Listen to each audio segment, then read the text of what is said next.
We got the message loud and clear. Self-deport or disappear. No mercy, no safe place. They want us gone, out of the way.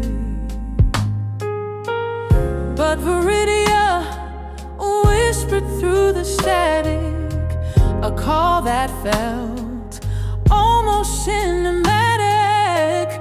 Midnight flight, no turning back. One shot to stay alive and stay on track. Now we're cruising through the night, holding tight to what is right. On clouds above the past we fled, in soft lit gold and silver thread. They call it luxury, we call it grace. A moment to breathe in a safer place. We're not just guests, we're bringing up hope.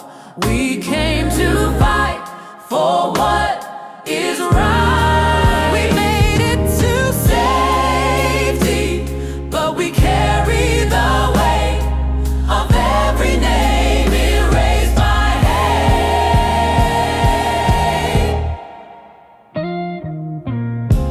The blues move quiet through the aisles, with gentle eyes and patient smiles.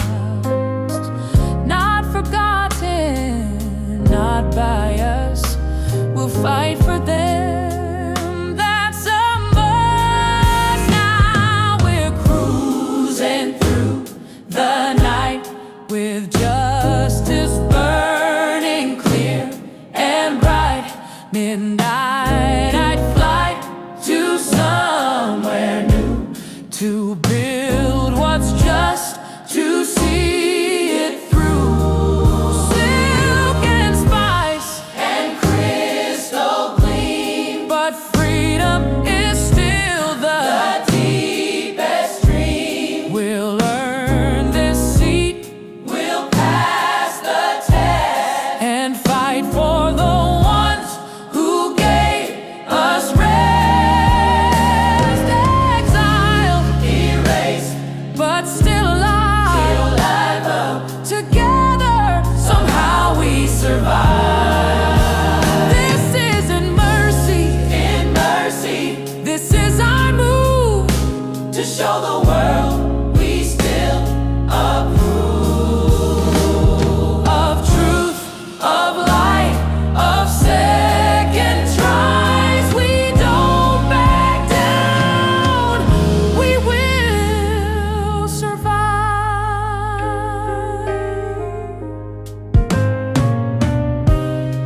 Viridia called, and this is our chance to not just survive, but advance. Night, night, soft stars, stars, stars, warm air. We're still here. We still care. Midnight flight, might, soft stars, stars, warm air. We're still here. We still care.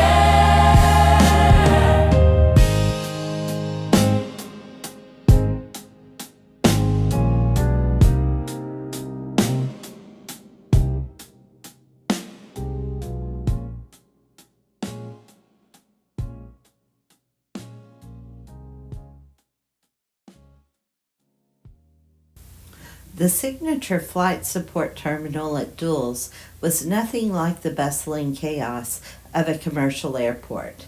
Tonight, it felt suspended between worlds, hushed, softly lit, impossibly serene. The progressives arrived one by one, slipping from unmarked cars into the quiet, private lounge. Plush sofas, low golden lamps, and the faint scent of sage and lavender filled the air. Outside, the tarmac shimmered under a crescent moon. The city's lights in the distance seemed otherworldly. A staff member in a tailored suit appeared and beckoned the travelers. The midnight charter is ready. They were led down a private corridor lined with glass, the reflection in the windows subtly shifting, flickers of color, hints of wings, the glint of distant stars. On the tarmac, a sleek silver jet awaited, edged with iridescent markings that caught the moonlight and refracted shifting rainbows. The jet's door was open. The steps were lit by a soft golden glow. At the top stood the pilot, a tall woman with flowing blonde hair that caught the light like spun silk. Her uniform was midnight blue, embroidered with pagan symbols, crystal jewelry sparkling at her throat and wrists. Her name tag read Brandy, Rainbow Airlines. Beside her stood two attendants, their skin a luminous blue, eyes deep and gentle.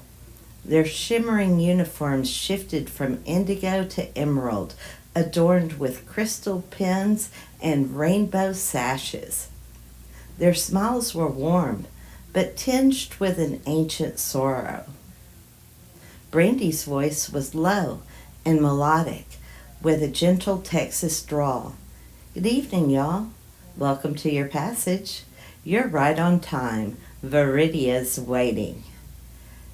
As each progressive climbed the steps, Brandy greeted them by name, her gaze lingering just long enough to make them feel seen, chosen. The blue attendants bowed slightly, offering each passenger a crystal pendant on a silver chain. The air was cool and fragrant, tinged with wildflowers and something older, stranger. Inside, the jet was softly lit. The engine's hum was music, a pulse resonating in their bones. Brandy closed the door behind them, her silhouette framed by the glow. "Settle in. The crossing's gentle for those who travel with hope. May the stars guide you, and may Viridia welcome you home." The blue attendants moved quietly among the passengers, offering warm towels, scented with rosemary and honey. Dinner was served on fine china, roasted vegetables, fragrant rice, delicate pastries, each bite more delicious than the last, yet beneath the comfort, an undercurrent of discomfort lingered. The progressives exchanged glances, aware that the blue attendants were slaves. Their smiles were warm, eyes hopeful, but shadowed by quiet sadness. Jasmine tried to meet an attendant's gaze, but saw not just service, but a quiet ache, a hope that dared not speak its name. "We're guests, but they're prisoners," she thought, guilt prickling at her skin. "How can I accept kindness from someone who isn't free?" Jamie's hands trembled as he accepted a glass of water, remembering teaching his daughter about justice. "We're running from one tyranny only to find another. If we survive this, I have to speak out for them too." Jared shifted in his seat, eyes darting between the blue attendants. He thought of his sons and wondered, how do I explain that I let someone serve me who can't walk away? The shame was sharp, but so was the resolve. This can't be the new normal, not for them, not for us. Eric gazed out the window, watching the stars blur past. He felt the weight of privilege, the sting of helplessness. We're being treated like honored guests, but at what cost?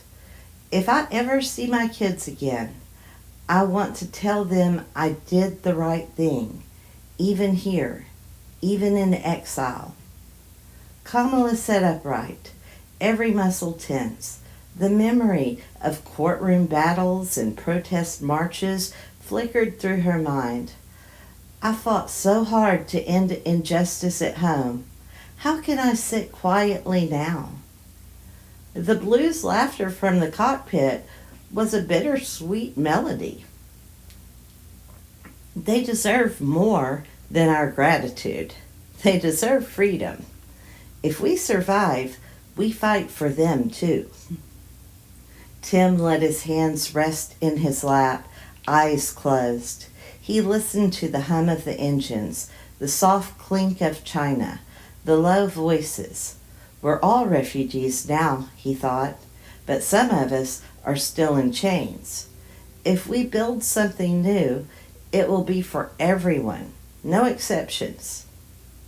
As the meal ended, the blues withdrew to the cockpit, their laughter drifting back, a fragile, hopeful sound. Through the open door, the progressives noticed that the attendants were eating the same food as they had just enjoyed, seated at a small table near the cockpit. Brandy, the pilot, was eating with them. The sight brought an unexpected sense of relief. Jasmine sighed softly, the knot in her chest loosening just a little. At least here they're treated well. It's a small comfort, but it's something. Jamie nodded to himself, watching the blues share a quiet joke with Brandy. They're not just servants here. They're respected, at least in this space. Jared, Eric, Kamala, and Tim exchanged glances, each drawing some solace from the simple act of shared humanity. Still, the air remained thick with unspoken vows and the weight of what they had witnessed. Jasmine broke the silence first, her voice barely above a whisper. When we get to Viridia, we can't ignore this. The others nodded, each lost in their own thoughts, each silently agreeing. Their unity was more than survival now. It was a promise that whatever world awaited, they would fight for justice, not just for themselves, but for every soul still bound by invisible chains. Outside, the jets soared on, carrying them towards the unknown and perhaps towards redemption.